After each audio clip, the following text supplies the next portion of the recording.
This plays 1 to 4 players and takes about 90 to a whole lot of minutes to play. And the reason for that is that this is a scenario-based game and offers a whole bunch of different modes of play. There's scenarios to play cooperatively, competitively, solo, or even on teams, but the scenarios can also be played individually as one-off scenarios, or they can be chained together for a full campaign. The campaign is going to offer all sorts of different branching paths that are going to be heavily influenced by the player's decisions, because this is a game that will be playing over the generations, and your family's traits and their legacy and their marriages and their inheritance will all affect the generations to come. And with all that in mind, you can probably already see that this game offers quite a lot of variety, and it doesn't end there, because each of the scenarios can also have very different objectives that the players are trying to achieve, and each of the players are going to be very, very asymmetrical as well. And I might as well just go ahead and say it now that this one is my own personal pick of the week, and I do have a whole lot of reasons for this, but it all amounts to the overall package that this game is delivering, because this one is offering a 4x experience, but it does use worker placement in order for players to perform their actions. And in addition to all the variety that those scenarios bring to the game,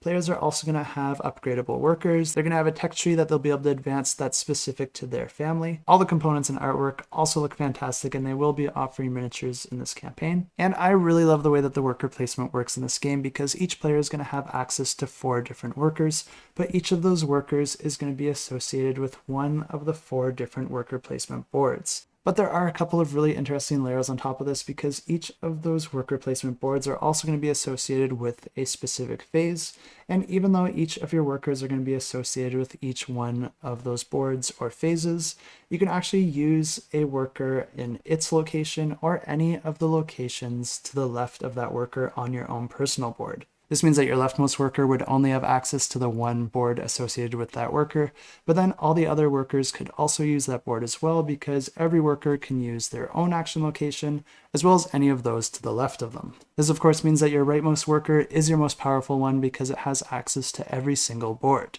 Like I said, the tech tree that you have available for each of these workers is going to be determined by the house that you chose at the start of the game, but players will also be able to choose a champion that they're going to be playing as, which is going to determine your skills and combat abilities, and players will also be able to choose their own personal agendas, which is going to grant players bonuses for achieving certain objectives throughout the game. But depending on these objectives, as well as the overall goals of the scenario, players are going to be using their workers to perform their various actions to do things like explore the hex map. And whenever you explore an unexplored area, you're going to be drawing 2 hex tiles and then choosing one to put it into play. These, of course, are going to be giving you different opportunities or different challenges or rewards depending on the location that you're at. But there's also other actions that players can do to gain different resources, build structures to gain control over the different areas of the board, reveal quests or monsters that you'll be able to fight against, or of course to reveal or unlock more of your tech tree or even upgrade your workers, because the more elite workers can actually kick other workers out of an action space that you might want. But of course this wouldn't be a 4X game if there wasn't things to exterminate, and of course you can perform actions to engage in battle with the other players